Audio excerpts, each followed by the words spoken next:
To create the garter tab cast on for our shawl, we are going to use a provisional cast on. My favourite way to do this, there are many ways to do a provisional cast on. My favourite way is to use a crochet hook and to create something called a crochet chain. If you're a knitter, you may not have come across this before, but it's very easy. We create a slip knot the same way that we would in knitting. Insert your crochet hook into that slip knot, keeping it nice and loose, and then we take the yarn behind the crochet hook and over. This is called a yarn over, and then we pull that through the original slip knot, and that is our first chain. So yarn over and pull through. That's our second chain. And usually what your pattern will recommend is that you create several more chains than the number of stitches that you will need for your pattern. So in this case, we need 2 stitches for our garter tab cast on. So I will create a chain of 1, 2, 3, 4, 5, 6, 7 chains, and then we're just going to snip our yarn, and then what we can do just to secure it is yarn over again and pull that all the way through this time, and that will just tighten up your chain and stop it falling off. Now when we're working into this chain with our knitting, we need to know which end to unravel later on. So what I'm going to do is just pop a little knot in the end of our starting tail, so we know that when we come to unravel our work, this is the working end that we need to work from. So now you might be wondering how we attach our knitting to the crochet chain. You can see here from after we've worked it that it has 2 sides. There's a flat side which looks a bit like a bind off edge. And if you're a crocheter, you will know that when you turn it over, you have these almost like pearl bumps on the back.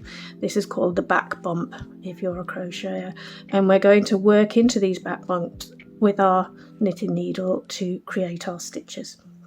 So if you get your working yarn, what we will do is insert.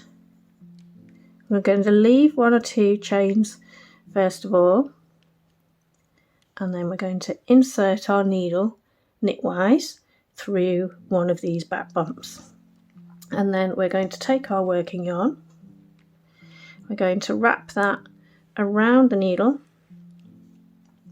and then we're just going to pull up a stitch.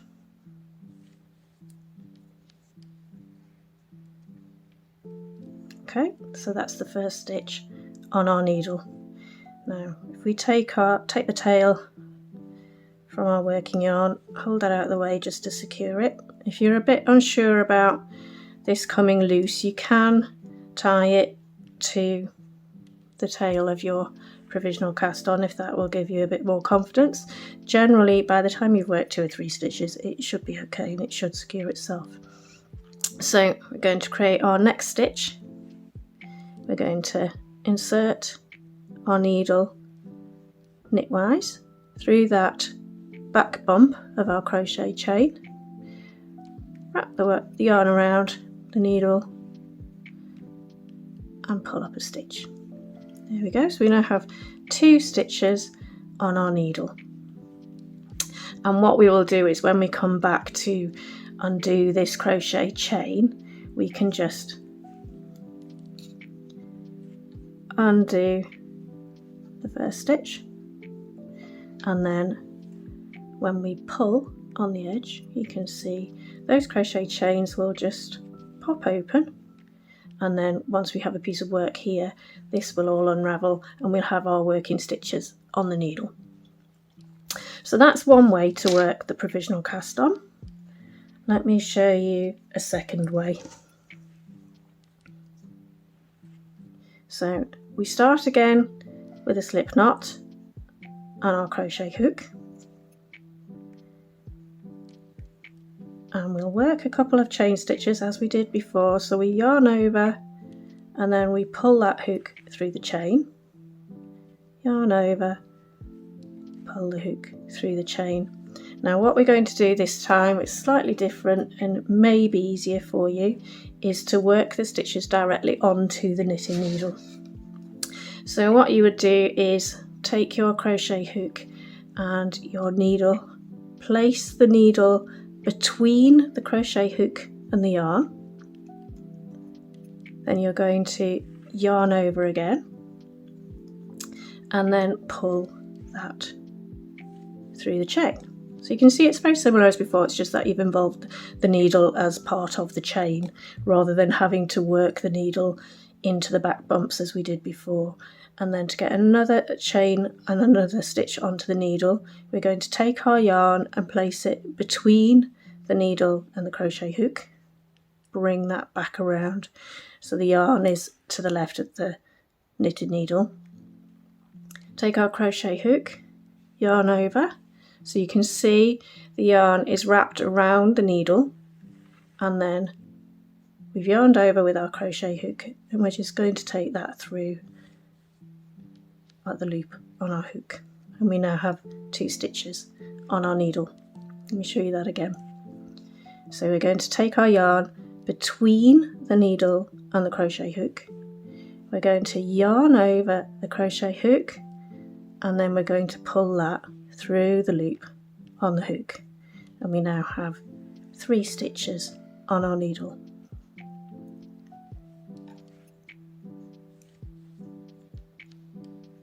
Okay, so I'll work 4 as we did, sorry, I'll work 6 as we did before, just so that we've got the same setup that we had with the other method. So 1, 2, 3, 4, 5, and then yarn between the needle and the hook, yarn over on your crochet hook and pull that through. Okay, so this method obviously is slightly more complicated, but your needle, your hooks, your stitches are straight onto the needle, which saves you the stage of having to work in pulling up your loops. Now what we would do to get our working yarn on here is we will just secure this chain by yarning over and pulling through the whole of the yarn rather than just a loop. We're going to pull that all the way through, we did before, and that secures our chain. And as before, we need to know which end we're going to be removing, so I'm just going to pop a knot in that tail end so that we know which end to start unravelling when the time comes to it. Now, to join our working yarn, all we need to do is simply knit them onto that needle. So we're going to insert our needle knitwise, take our working yarn, wrap it over the needle and work a knit stitch. There we go, and you can see there we've got our provisional cast on in the orange shade lit, and we've got our first stitch in our working yarn in the blue Skylar shade, and then we just continue to knit with our working yarn to bring up as many stitches as your pattern requires for your provisional cast on.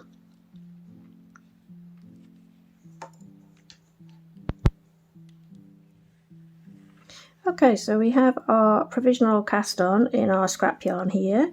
We have cast on 2 stitches into that provisional cast on in our working yarn here in the blue Skylar shade, and we have worked 8 rows of garter stitch, and that gives us 4 garter ridges. You can see here 1, 2, 3, 4 rows of garter ridges that we are going to work our next row of our Garter Tab Cast-On.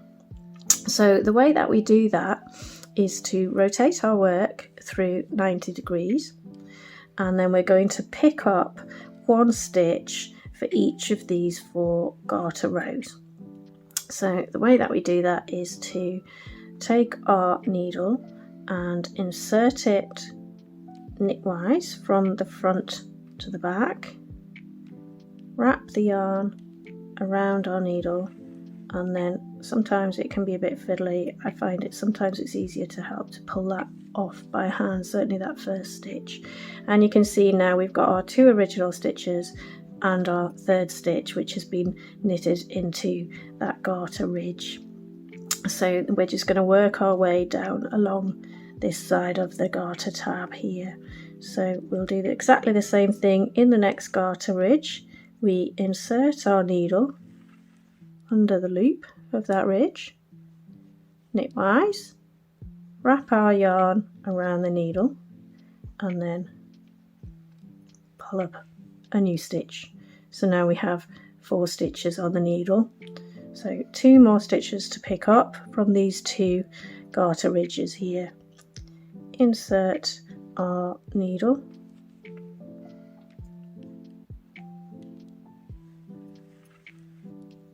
wrap the yarn and pull up a stitch.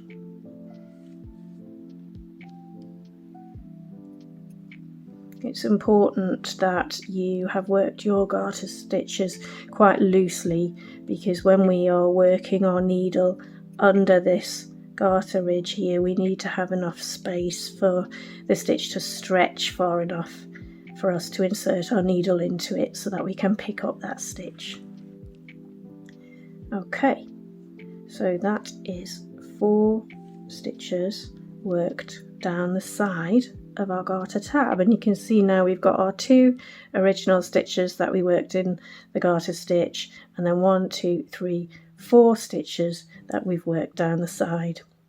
And now it's time to unravel our provisional cast on and to pick up the 2 stitches that we picked up here. So what we're going to do is, you'll need your other needle for this. We're going to take, which is why we put a knot in the tail end of the work, so we knew which end of the chain was our working end. And if we just pull that first yarn through, you can see now the stitches of our chain are live. So when we pull that end, those stitches will start to come undone, and this is why we worked some extra chains, just to give us that little bit of working space. Now this can be a little bit fiddly. What we need to do is I tend to prefer to insert my left hand needle just before I undo that chain stitch, just so I have the security of knowing that it's on the needle. Okay, and then we can hold that securely, and we can take our next stitch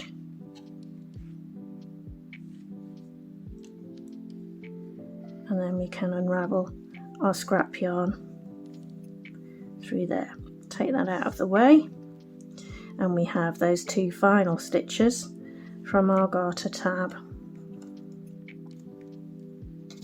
and we're just going to knit those 2 stitches onto the right hand needle, and we now have our completed garter tab. So we have the 2 original stitches that we worked our garter stitch in.